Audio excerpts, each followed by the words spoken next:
Web3 prometía ser el nuevo capítulo de Internet, descentralizado, transparente, sin guardianes del acceso. Pero bajo las promesas técnicas persisten patrones económicos y sociales bien conocidos. En este nuevo ciclo, las tecnologías no son neutrales, reflejan los intereses de quienes las diseñan, financian y controlan. Web 1 fue la Internet estática de los años 90, lectura unidireccional, descentralizada pero limitada en interactividad. Web 2 introdujo la colaboración masiva, redes sociales y contenido generado por usuarios. Pero esta participación vino con un precio, la recolección masiva de datos. Esto todo por servicios gratuitos. Web 3 propone un giro, volver a modelos descentralizados, con usuarios controlando su clave, datos e identidad digital. Utiliza tecnología como la blockchain, contratos inteligentes y wallets para redefinir el acceso, la propiedad y la participación. Pero la realidad es mucho más compleja. Según un informe de Messari de 2022, más del 80% del total de tokens de gobernanza en varios protocolos DeFi están en manos de menos del 1% de direcciones activas. Este nivel de concentración cuestiona la supuesta horizontalidad del ecosistema. Además, gran parte de la infraestructura Web3 sigue operando sobre servicios centralizados, como almacenamiento de IPFS anclado en gateways controlados por terceros, o servicios de identidad conectados a cuentas Web2, como Twitter o Discord. La narrativa de empoderamiento necesita mecanismos reales de redistribución del control, no solo una capa técnica. Sin eso, Web3 corre el riesgo de ser una reconfiguración estética de Web 2. Los contratos inteligentes son líneas de código desplegadas en una blockchain que ejecutan automáticamente condiciones predefinidas. En teoría, eliminan la necesidad de intermediarios, pero en la práctica su seguridad depende de la calidad del código, la supervisión y los incentivos. Un caso práctico sería The DAO, lanzado en 2016 sobre Ethereum. Fue el primer intento de crear una organización descentralizada de inversión colectiva y recaudó más de 150 millones de dólares en Ethereum, una cifra récord en su momento. Sin embargo, una vulnerabilidad en el contrato permitió que un atacante extrajera 3,6 millones de Ethereum, equivalente entonces a cerca del 5% del total de su circulación. La comunidad se dividió, una parte votó a favor de revertir el ataque mediante una bifurcación del protocolo. Otra parte defendió la inmutabilidad del código, dando lugar a Ethereum Classic. Este evento demostró que el código, lejos de ser una ley objetiva, está sujeto a la gobernanza humana y que las decisiones técnicas pueden ser políticas. Desde entonces se han registrado decenas de casos similares. Solo en 2022, el protocolo Wormhole sufrió un hackeo por valor de 320 millones de dólares. El puente Ronin, utilizado por Axie Infinity, perdió 625 millones de dólares y Nomad Bridge fue vaciado por completo en cuestión de horas. Los contratos inteligentes siguen siendo herramientas poderosas, pero requieren auditorías constantes, mecanismos de fallback y gobernanza madura, porque si los errores se repiten, ya no son errores, son negligencia estructural. Muchos protocolos Web3 aplican modelos de gobernanza basado en tokens. Cada token equivale a un voto. En teoría, esto permite a los usuarios participar directamente en las decisiones. En la práctica, el sistema beneficia a quien más tokens tiene. En Uniswap, el 40% del suministro de Uni fue asignado a inversores, fundadores y empleados. Solo el 21,5% fue distribuido entre los usuarios mediante airdrop, según sus propias publicaciones oficiales. Esto significa que un pequeño grupo tiene una influencia desproporcionada en cada decisión crítica. Lo mismo ocurre en otros protocolos como Compound o Aave, donde menos de 10 direcciones suelen controlar más del 60% del poder de voto en las propuestas de gobernanza, según en plataformas públicas como Dalib.xyz. Además, muchas votaciones tienen una baja participación general. Estudios realizados por Delphi Digital han demostrado que menos del 5% de los titulares de tokens participan activamente en la gobernanza. Esto crea un entorno donde la descentralización es más una apariencia que una práctica efectiva. Otro factor clave es la delegación de votos. Algunas entidades acumulan poder político dentro del ecosistema sin necesidad de poseer grandes cantidades de tokens, simplemente recibiendo delegaciones masivas. En algunos casos, DAOs han comenzado a ofrecer incentivos monetarios por delegar votos, lo que pervierte el principio de participación libre e informada. En resumen, la gobernanza Web3 aún enfrenta retos profundos: concentración de poder, baja participación, incentivos mal alineados y falta de transparencia en procesos críticos. Si no se corrige, pues corre el riesgo de replicar el mismo centralismo que pretende reemplazar.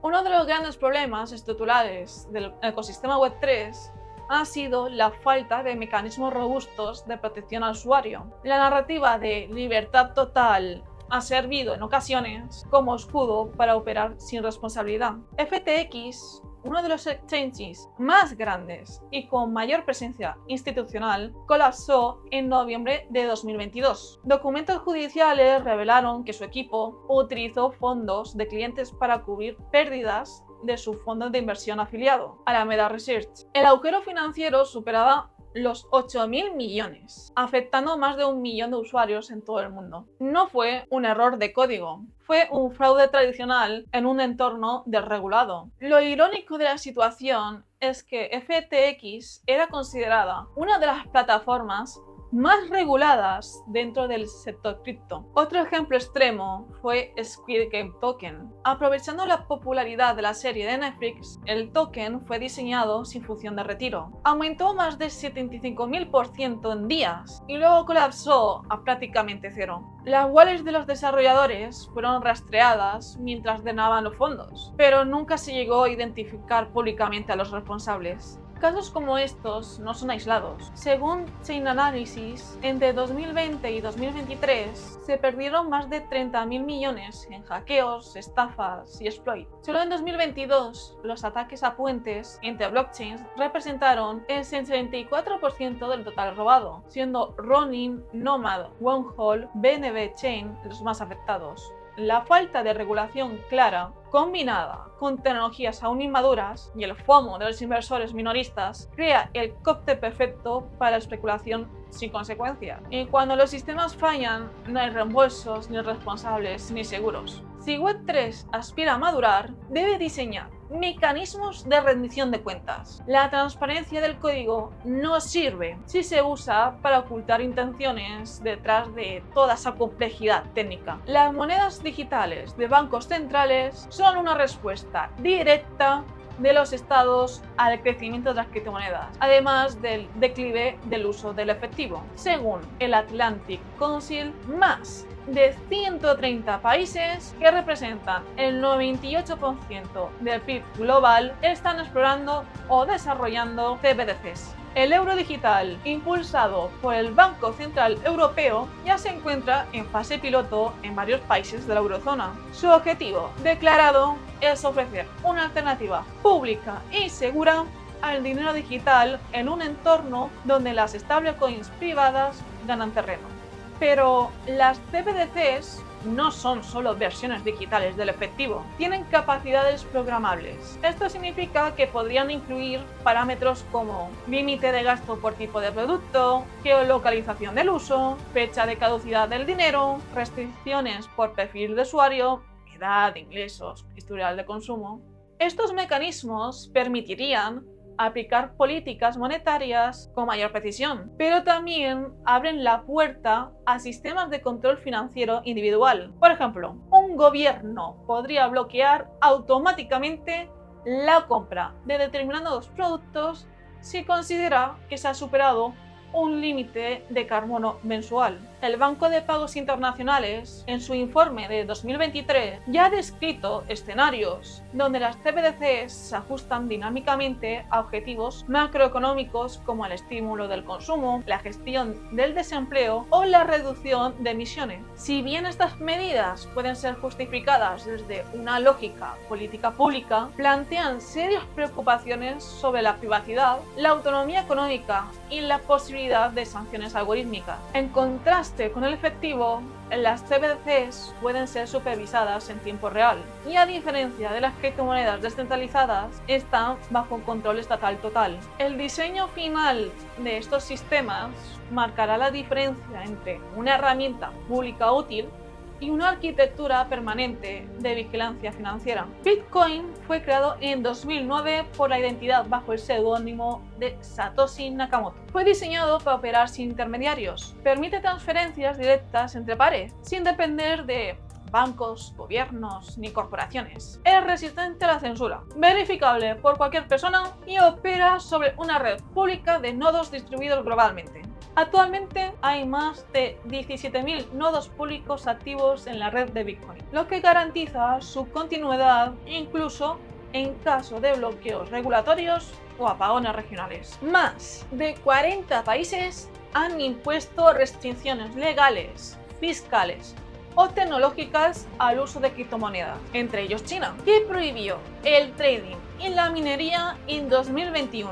Nigeria, que bloqueó el acceso bancario a plataformas de intercambio. Incluso Turquía, que vetó los pagos con criptoactivos. A pesar de todas estas medidas, la red de Bitcoin sigue funcionando sin interrupciones. Además de Bitcoin, existen otras infraestructuras descentralizadas como Monero, Lightning Network y protocolos de comunicación cifrada entre nodos. Estas tecnologías representan no solo una evolución financiera, sino también una nueva forma de organizar la soberanía digital. Pero la soberanía tecnológica no es automática, requiere aprobación consciente, comprensión de los riesgos y desarrollo de competencias técnicas. El reto no es únicamente adoptar nuevas herramientas, sino construir nuevas formas de organización, gobernanza y cultura digital. En un entorno donde las tecnologías se convierten en instrumentos de control o de liberación, la elección no es elegir entre blanco o negro. Web3 no es garantía de justicia, equidad ni descentralización real. Es solo un conjunto de herramientas cuyo impacto depende enteramente del diseño institucional y los incentivos que se construyen alrededor. Lo que sí ofrece Web3 es una oportunidad, la posibilidad de reimaginar modelos más transparentes, auditables, sin jerarquías ocultas y con mayor resiliencia técnica. Pero estas condiciones no emergen de forma espontánea, requieren gobernanza, educación, un diseño consciente y claridad. La transparencia no puede ser solo una propiedad técnica del código. Debe traducirse en rendición de cuentas, participación abierta y mecanismos de corrección frente al abuso. Lo que se viene es inevitable. Las infraestructuras que hoy se construyen será la base del poder digital del futuro. El verdadero dilema no es tecnológico, es político y cultural. La pregunta no es si Web3 funcionará. La verdadera pregunta es ¿para quién? Si habéis llegado hasta aquí, muchas gracias por ver el vídeo. Y además, pues para finalizar el vídeo, pues os voy a decir una cosita que yo siempre digo. El futuro se construye en el presente. Así que con eso simplemente finalizar y deciros que me dejéis en comentarios qué tipo de personas sois, construís vosotros el futuro o qué tipo de personas sois.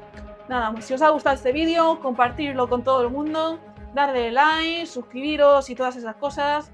Así que nos vemos en el próximo vídeo.